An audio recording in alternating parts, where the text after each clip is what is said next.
इस कहानी को अंत तक सुने क्योंकि यह कहानी आपकी जिंदगी बदलने वाली है। शहर में एक नवयुवक अपने जीवन से बहुत परेशान था क्योंकि वह कामयाब होना चाहता था, लेकिन वह नहीं हो पा रहा था क्योंकि उसका मन उसको अपना गुलाम बना रखा था। उसके मन में हमेशा हजार विचार चलते रहते थे और जब भी वह पढ़ने बैठता तो उसके मन में अनावश्यक विचार आ जाते थे। जब वह पढ़ने बैठता तो उसके मन में बाजार की बातें, गाने, फिल्में और अन्य विचार आते थे। बाजार की बातें, गाने, फिल्म में वो सारी चीजें जो उसे देख रखी थी, वो सब उसका दिमाग में आती। मन बार बार घूमने को कहता कि यार पढ़ाई छोड़, किताब को बंद कर और चल कहीं और चलते हैं। जैसे ही वह किताब खोल के थोड़ी देर पढ़ता, उसके मन में अचानक ये सारे फालतू के ख्याल आने लगते, जैसे उसका मन उसे पढ़ने से रोक रहा हो। मन कह रहा है कि चल बाहर घूम के आते हैं, चल बाहर कुछ मस्ती करके आते हैं, और यही चीज उन्हें आगे बढ़ने नहीं दे रही थी। ये विचार उसे पढ़ने से रोकते और उसके ध्यान को भटकाते, जिससे वह कभी भी ध्यान से पढ़ने में सक्षम नहीं हो पाता था। इस वजह से उसका ध्यान विचलित हो जाता था। एक दिन उसके दादा ने उसे बताया कि जंगल में एक महात्मा आए हुए हैं जिनके पास हर समस्या का समाधान है। अगर तुम कामयाब बनना चाहते हो तो उनके पास जाओ और अपनी समस्या उन्हें बताओ। उन्हें निश्चित रूप से तुम्हारी सहायता करेंगे। अब तुम्हें देर नहीं करनी चाहिए, तुम चुपचाप वहां चलो क्योंकि इसमें तुम्हारी भलाई है। वह नवयुवक महात्मा के पास गया और देखा कि महात्मा नदी के किनारे ध्यान में लगे हुए हैं। उसने महात्मा के पास बैठकर कहा, महात्मा, मैं बहुत दूर से आया हूं, अब आप भी मेरी जिंदगी बचा सकते हो। लेकिन महात्मा अपनी आंखें नहीं खोली। धीरे धीरे 1 घंटा बीत गया, लेकिन महात्मा की आंखें नहीं खुली। उसने फिर महात्मा से कहा, मैं बहुत दूर से आया हूं, आप अपनी आंखें खोलिए, मैं आपके पास मदद के लिए आया हूं।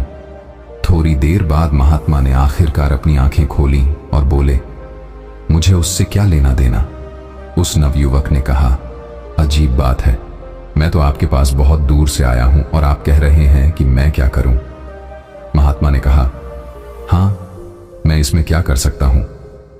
तुम्हारी समस्या तुम्हारे अंदर है, मुझे वह तो दिख नहीं रही। अगर सच में तुम्हारे पास परेशानियां हैं तो एक काम करो। महात्मा ने कहा, ठीक है, फिर तुम उस परेशानियों को मेरे पास ला कर दो। नवयुवक ने कहा, यह क्या बात हुई, मैं ऐसा कैसे कर सकता हूं, कैसे वह परेशानियों को आपके पास ला कर दूं, यह तो हो ही नहीं सकता। महात्मा ने कहा, जब तुम वह विचार लाकर दे ही नहीं सकते तो इसका मतलब है कि वह विचार तुम्हारे अंदर है। नवयुवक ने कहा, महात्मा, मुझे कुछ समझ नहीं आ रहा है कि आप क्या समझाना कहते हैं। मैं आपके पास इसलिए आया हूं कि मैं परेशान रहता हूं, मेरा मन चिंतित रहता है, मैं कभी किसी काम में ध्यान नहीं लगा पाता और जब भी ध्यान लगाने की कोशिश करता हूं, मन में अनावश्यक विचार आ जाता है और मेरा मन भटक जाता है। महात्मा ने कहा, चलो नदी में ध्यान से देखो और बताओ कि तुम्हें क्या दिखाई दे रहा है। उस दिन नदी में ध्यान से देखने के बाद उसने कहा, मुझे बांस, पानी और काफी सारे पत्थर दिखाई दे रहा है। महात्मा ने कहा, तुम नदी के अंदर जाओ और देखो, नदी में से एक सफेद पत्थर उठाकर लाओ। लड़का नदी के बीच गया और सफेद पत्थर ढूंढने लगा, लेकिन उसे मिल नहीं रहा था। महात्मा ने पूछा, क्या तुम्हें सफेद पत्थर दिखाई दे रहा है? लड़का ने कहा, हां, मैं उसी को ढूंढने की कोशिश कर रहा हूं। थोड़ी देर बाद महात्मा ने पूछा, तुम क्या सोच रहे हो? मैं कुछ नहीं सोच रहा हूं, मैं सोच रहा हूं कि वो पत्थर सफेद मुझे मिल क्यों नहीं रहा। महात्मा उसके पास गए और उसके सर को पकड़कर नदी में कुछ पल के लिए डाल दिया। लड़का बिल्कुल घबरा गया, डर गया और मानो उसकी मौत हो जाएगी। फिर महात्मा ने उसे बाहर निकाल दिया। महात्मा ने कहा, यह क्या तरीका है, क्या आप मुझे मारना चाहते हो? महात्मा ने कहा, अब तो मुझे बताओ कि जब तुम नदी में अंदर थे तब तुम्हारे मन में क्या ख्याल आ रहा था। लड़का ने कहा, महात्मा, आप ऐसी बातें कर रहे हैं, जिसके सिर पर मौत नाच रही हो वो भला किसी और चीज के बारे में कैसे सोच सकता है। मैं बस यही सोच रहा था कि कैसे भी करके मैं इस पानी से बाहर निकलूं और अपनी जान को बचाऊं। मेरे दिमाग में और कोई भी ख्याल नहीं था। महात्मा ने कहा, यह सबक है। ध्यान का यही फल है कि जब तुम्हारे दिमाग में सिर्फ एक ही विचार चलेगा, तभी तुम उस एक विचार पर ध्यान कर पाओगे। जब तुम पत्थर को ढूंढ रहे थे, तब तुम्हारे मन में सिर्फ वही विचार था। आसपास की चीजों के बारे में भी तो सोच रहे थे, इसलिए तुम्हें पत्थर नहीं मिल रहा था। यहां देखो, यह रहा सफेद पत्थर, लेकिन जैसे ही मैंने तुम्हारा सिर पानी में डाला, तुम्हारी जान पर बन आई या नहीं? अब तुम्हारे मौत करीब थी, इसलिए तुमने सब कुछ छोड़कर अपनी जान बचाने की कोशिश की। कैसे भी करके मेरी जान बच जाए। उस समय तुम्हारे दिमाग में अपनी जान बचाने के अलावा और कोई भी ख्याल नहीं था। यही ध्यान है, यानी एकाग्रता। मतलब सिर्फ एक समय पर एक चीज के बारे में सोचना। देखो, हमारा दिमाग सिर्फ एक समय में एक काम के लिए ही बना है। हमारा दिमाग एक समय में दो काम सही से नहीं कर सकता है। इसलिए जब हम ध्यान करते हैं तो हमें चाहिए कि हमारे मन में कोई और ख्याल ना आए, क्योंकि जब कोई और ख्याल आएगा तब आप कोई भी एक चीज पर ध्यान लगा ही नहीं सकते। यही चीज पढ़ाई के साथ भी होता है। इसलिए मन को एकाग्र करना जरूरी है। कुछ चीजें हैं जिंदगी को बर्बाद कर देती हैं, लेकिन अगर आप स्टूडेंट हो तो आपको अपने काम पर फोकस करना चाहिए, तभी आप जिंदगी में कामयाब हो पाओगे। इतना सुनकर वह लड़का समझ गया कि जिंदगी में कामयाब होने के लिए फोकस का होना जरूरी है। जब हम एक लक्ष्य के साथ काम पर फोकस करते हैं तो हम कामयाब होते हैं। फिर उसने महात्मा से पूछा, महात्मा, आप मुझे ये बताइए कि मैं कामयाब होने के लिए वह कौन नियम अपनाऊं जो मेरी जिंदगी में काफी मददगार साबित हो। तब महात्मा ने कहा, जिंदगी में एक बात हमेशा याद रखना, तुम खुद को बनाते हो। मतलब तुम जो कुछ भी करते हो, जो कुछ भी देखते हो, जो कुछ भी सीखते हो, जहां भी जाते हो, हर वो चीज तुम्हें सबक सिखाती है। और तुम जैसे माहौल में रहते हो वैसे तुम बन जाते हो। हम अपनी भविष्य का खुद निर्माण करते हैं। जिंदगी में सफल होना आसान नहीं है। जब इंसान सफलता के रास्ते पर चलता है तो उसके रास्ते में बहुत सारी रुकावटें भी आती हैं, और कुछ रुकावटें इंसान खुद बनाता है। इसलिए कुछ गलतियां ऐसी होती हैं जो गलतियां तुम्हें नहीं करनी चाहिए, और कुछ काम ऐसे हैं जो इंसान को नहीं चाहिए। आओ इस बारे में मैं तुम्हें बताता हूं, जिसमें सबसे पहला नंबर 1 है, एक लक्ष्य को निर्धारित करो। ये बात सही है, जिस इंसान के जीवन में एक लक्ष्य नहीं, वो अपने जीवन में कभी आगे बढ़ ही नहीं सकता।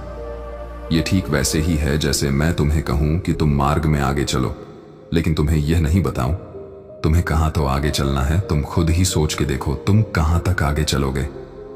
तुम चलते चलते थक जाओगे, क्योंकि जब तुम्हें मंजिल नहीं पता तो तुम भला कहां पहुंचने की कोशिश करोगे। और तुम अपने दिमाग को क्या बताओगे कि तुम कहां जा रहे हो और तुम्हारी मंजिल क्या है। इसीलिए मंजिल यानी एक लक्ष्य का होना जरूरी है। जब तुम्हारे पास लक्ष्य होता है तो तुम आगे बढ़ने के लिए प्रेरित होते हो, और तुम थकते भी नहीं हो, और तुम हर दिन धीरे धीरे आगे बढ़ते रहते हो।